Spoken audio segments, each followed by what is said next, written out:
modifier le protocole cet après-midi, surtout de saluer la presse. Merci beaucoup, la presse écrite, la presse parlée, d'avoir répondu présent à notre invitation aujourd'hui. Bien sûr, le PS, le Permanent Secretary du ministère chez nous, M. Mubarak Bouden.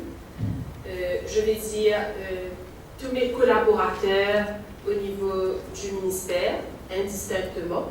Je salue chacune d'entre vous. C'est un grand plaisir pour nous, le ministère, de vous recevoir cet après-midi pour partager avec vous le calendrier d'activités que le personnel de mon ministère et moi-même avons élaboré avec beaucoup d'espoir cette année pour commémorer la Journée internationale de la femme. Alors, pourquoi beaucoup d'espoir?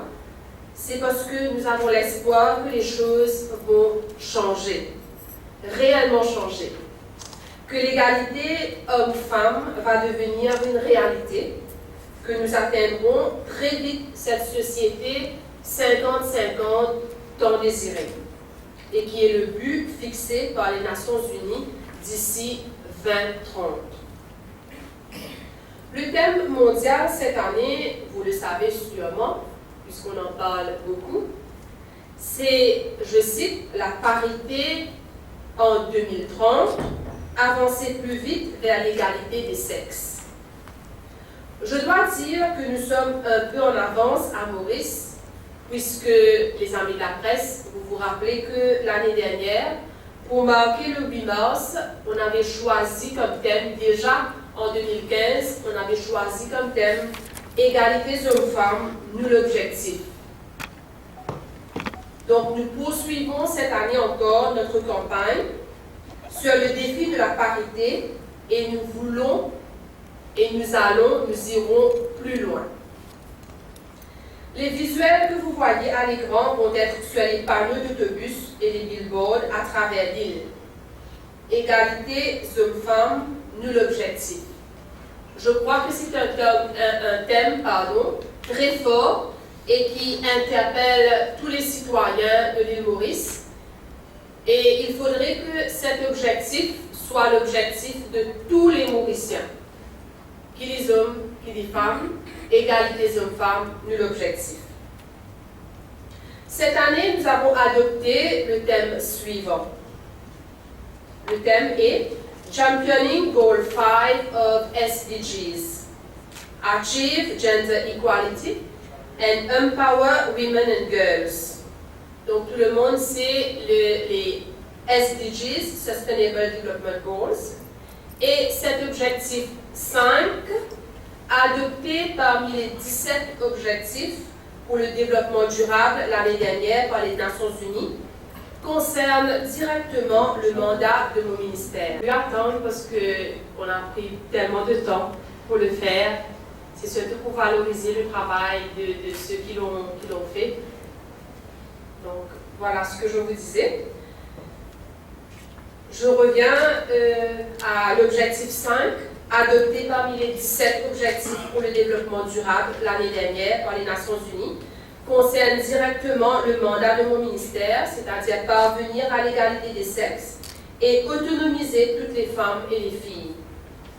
Nous avons donc décidé cette année d'accélérer le pas. Trop de discrimination entre les hommes et les femmes, trop d'écart dans certains secteurs. Vous avez peut-être eu l'occasion d'étudier le dernier rapport du Forum économique mondial sur la parité. Maurice se positionne au 120e rang au classement mondial. Certains secteurs sont tout de même rassurants, par exemple santé et survie, où Maurice se classe au premier rang de la parité, comme de nombreux pays. Mais dans les secteurs comme la participation économique ou l'opportunité politique, nous sommes bien loin derrière. Nous lançons un appel à la grande famille de la presse. Nous ne réussirons pas ce pari sans vous. Au niveau du ministère, on a toujours privilégié de travailler en étroite collaboration avec la presse, de toujours communiquer. Et pour cette journée internationale. Donc, on attend beaucoup de vous, tout comme nous allons organiser beaucoup d'activités pendant le mois de mars. Donc, nous souhaiterions que vous puissiez être à nos côtés pour couvrir chaque événement, parce que comme je vais vous expliquer tout à l'heure, chaque activité a été conçue pour un public différent. Alors, comme j'ai dit, nos activités vont s'échelonner tout au long du mois de mars jusqu'au 1er avril. On va commencer le 8 mars et on va terminer la fin des activités du calendrier le 1er avril. Donc, les activités seront destinées aux décideurs, aux acteurs du secteur public, du secteur privé, aux étudiants, aux femmes et aux hommes, parce que nous voulons vraiment réussir le Paris 2030. Alors, je commence avec les activités, je ne vais dire par ordre chronologique, selon les dates. Le coup d'envoi du calendrier d'activité, merci, seront donnés le 8 mars au Cyber Tower 1 à 10h. Le National Dialogue on Championing Goal 5 of SDGs, Achieve Gender Equality and Empower Women and Girls. Comme son nom l'indique, c'est un dialogue. On a voulu lancer le mois, on a voulu lancer le calendrier avec un dialogue, avec une réflexion nationale, parce qu'on croit que c'est un sujet qui devrait intéresser tout le monde. Tout le monde devrait se sentir concerné par cela. Donc, ce sera, je vous le rappelle, le 8 mars, Cyber Tower 1 à 10h. Il est important de réunir les partenaires clés, représentants des ministères, membres du Parlement, différents ambassadeurs, représentants des corps para-étatiques, secteur public et privé, syndicats, et bien sûr, vous, chers amis de la presse, les médias. Notre objectif est de sensibiliser le maximum de partenaires sous ce grand chapiteau de la parité et d'opérer à la mise en chantier des actions les plus rapidement possible. Alors, pour le lancement de cette activité, pour cette réflexion, ce dialogue, le Premier ministre est notre invité d'honneur. Et le Premier ministre donne le ton de l'événement, puisque depuis son arrivée à la tête du gouvernement, il a mis la femme en avant à plusieurs reprises. Donc tout le monde le sait, c'est avec beaucoup de fierté que je le dis, que vous le dites. C'est la première fois à Maurice que nous avons une femme à la plus haute fonction de l'État, la présidente de la République. Et aussi, première fois que nous avons à l'île Maurice une femme speaker. Et tout récemment, la première femme présidente de la PSC. Donc pour nous, c'est très très important d'avoir ces femmes à la tête du pays. Ce sera aussi l'occasion de lancer le GEWE Award. C'est quoi le GEWE? Le Gender Equality and Women Empowerment. Vous allez beaucoup entendre parler de GEWE. Le GEWE Award que nous lançons le 8. Ce trophée vise à encourager le secteur privé à établir et à réaliser un cahier des charges pour favoriser la parité au sein des entreprises à travers leurs pratiques, leurs programmes, les projets et les activités. Donc tout le monde est invité à participer, à se lancer dans cette façon pour nous de sensibiliser au sein des entreprises, des ministères, partout, pour que les gens puissent dans leur politique, au sein de leur propre entreprise, avoir vraiment la parité.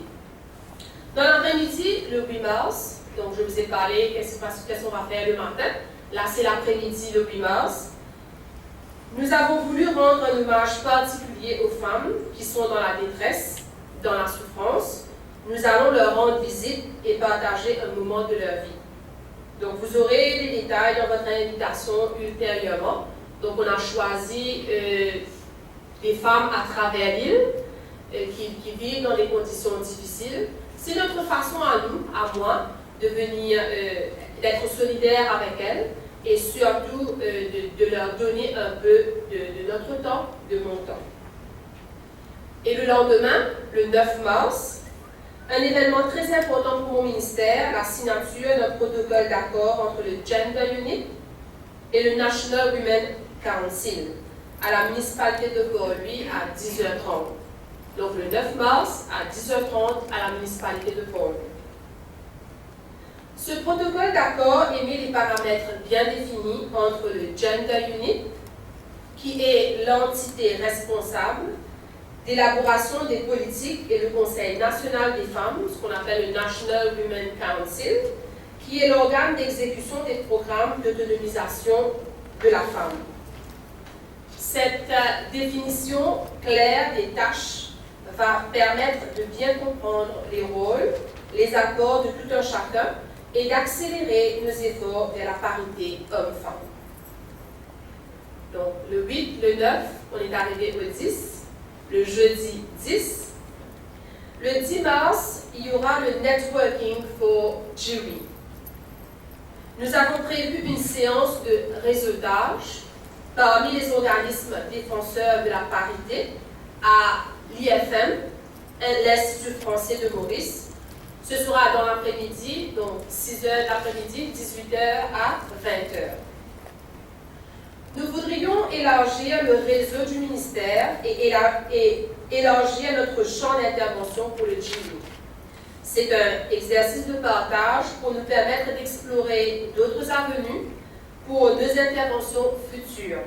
Il y aura également la projection d'un film et les discussions suivront sur la question.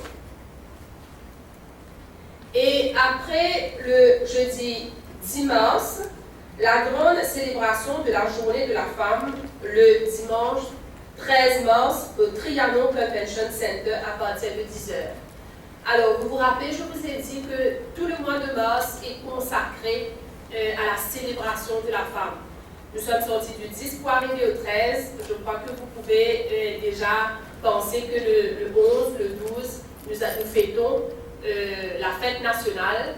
Donc, on a voulu garder, bien sûr, un temps pour célébrer l'île Maurice et on reprend avec les activités le 13. Le 13 mars, c'est ce que nous appelons couramment, ce sera la grande messe des femmes. Un grand rassemblement de 4000 femmes, nous attendons 4000 femmes et tout a été fait pour accueillir 4000 femmes au Trianon Convention Center où on aura un spectacle culturel pour cette grande commémoration.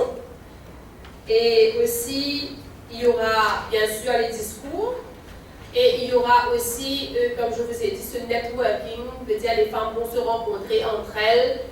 Donc on prévoit de passer vraiment une belle matinée le matin. Ce sera aussi l'occasion pour nous d'encourager les associations de femmes à accélérer leur intervention pour combler les écarts entre l'homme et la femme. Donc le Premier ministre va nous rejoindre, de même que d'autres invités de marque pour cette grande fête. Donc le Premier ministre sera là le 8 et il sera là aussi le 13. Ce qui montre à quel point au sommet de l'État, le gouvernement soutient tout ce que le ministère fait pour l'épanouissement, pour le développement, pour l'empowerment des femmes. À partir du lundi 14 mars, je me rends à New York, où se tiendra la 60e Commission des Nations Unies sur le statut de la femme. Donc les représentants des pays membres des Nations Unies vont se réunir pour cet événement mondial qui va mettre en avant la situation des femmes dans chacun de ces pays. Donc après mon retour, on va reprendre avec les activités. Ce sera le 22 mars. Et là, on va procéder à la remise de trophée du meilleur Women Center, centre de femmes. Nous avons organisé un concours entre les membres du personnel des 15 centres de femmes à travers l'île. C'était un moyen pour nous, un moyen original, je dois dire, d'introduire des activités novatrices pour le jury, d'améliorer la prestation de services et de créer un environnement propice dans ces centres. Le personnel des centres de femmes, des Women Center, a travaillé avec le soutien des partenaires concernés et de la communauté autour du thème Women's Centers Embracing Change for Jury. Nous allons récompenser non seulement la meilleure performance, mais aussi l'équipe qui aura démontré la plus grande motivation et le plus grand dynamisme pour cette compétition. Une note sur le jury, composé des représentants du NPCC, du ministère du Service civil, entre autres.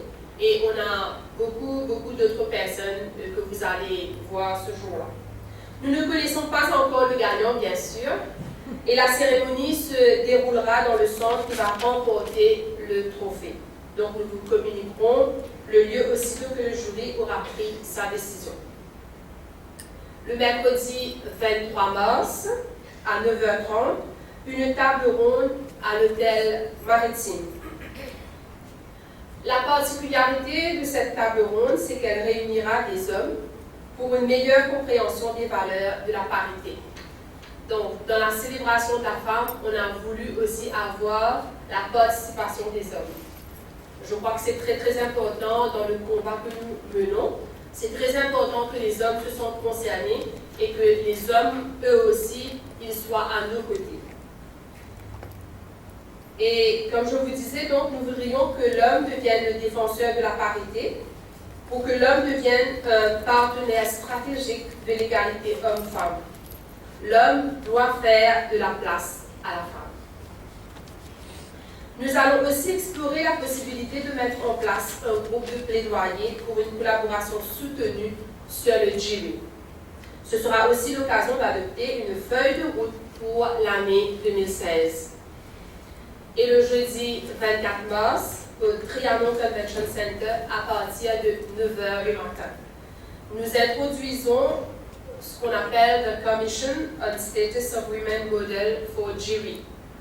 La présentation de la condition féminine dans les pays membres des Nations Unies par les élèves des institutions secondaires selon le modèle UN, que les élèves du secondaire connaissent bien maintenant.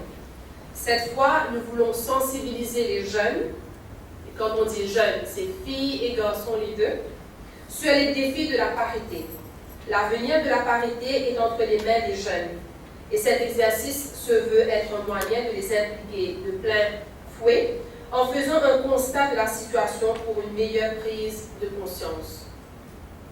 Les travaux de cette commission s'étalent sur 2 jours, le 24 mars et le 25 mars.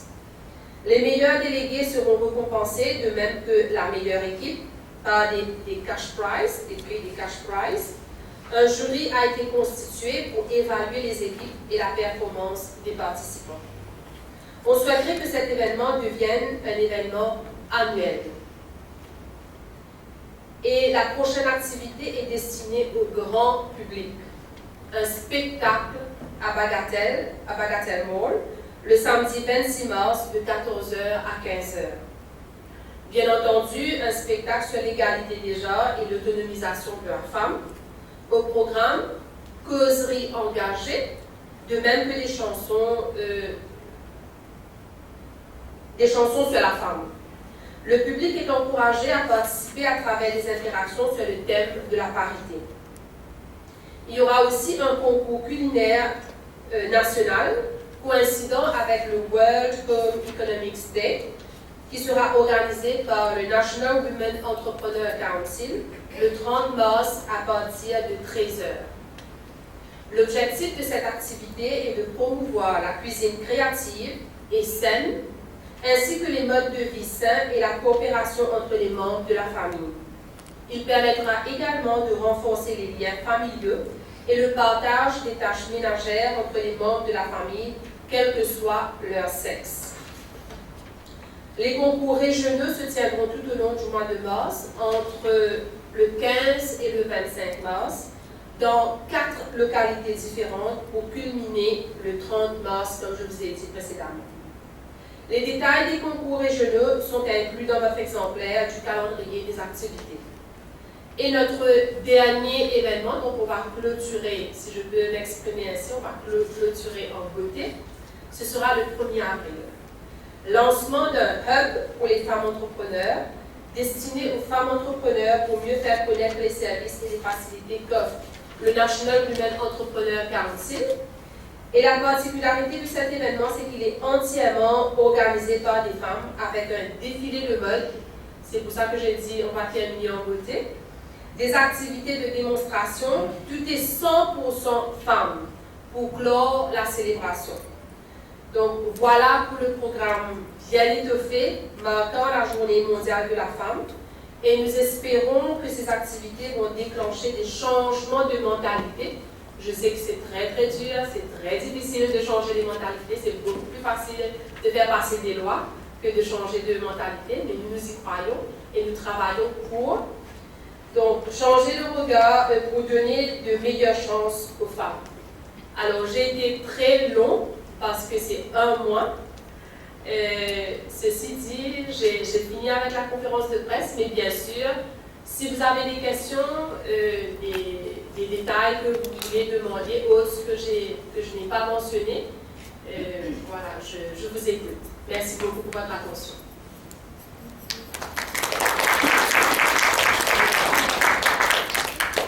Alors, si la presse a des questions, j'ai donné toutes les informations, alors, toutes les informations. Donc, encore une fois, au risque de me répéter, au niveau du ministère, on a beaucoup travaillé pour ce mois-là, que ça soit vraiment un mois où il y a beaucoup d'activités, comme vous avez pu le constater, qui visent différents publics. Donc, on souhaite vraiment que la presse couvre chaque événement, que vous veniez et que vous donnez toutes les informations au public. À moins que M. Moubarak ou Mme Bali, vous avez quelque chose à ajouter, allez-y. Oui, seulement pour dire que déjà la campagne a commencé. Et seulement pour informer la presse que déjà la campagne a commencé. Et les bus rapids sont déjà sur les bus et qui circulent. Donc nous avons aussi le représentant de la Trinidad Service qui est là, nous avons invité et le partenaire. Donc demain, à partir de demain, le billboard sera sur un réseau de presque une 60aine de billboards. D'accord? Et dans le document que nous avons circulé, nous avons aussi mis le storyboard pour qu'on puisse comprendre pourquoi et ce billboard. Ok, ceci dit, si vous n'avez pas de questions, je pourrai vous inviter à l'extérieur pour une petite collation. Si? Oui, oui. Madame la ministre, avec un programme si étoffé comme vous dites, ce n'est pas un peu lourd pour un sexe conduit faible?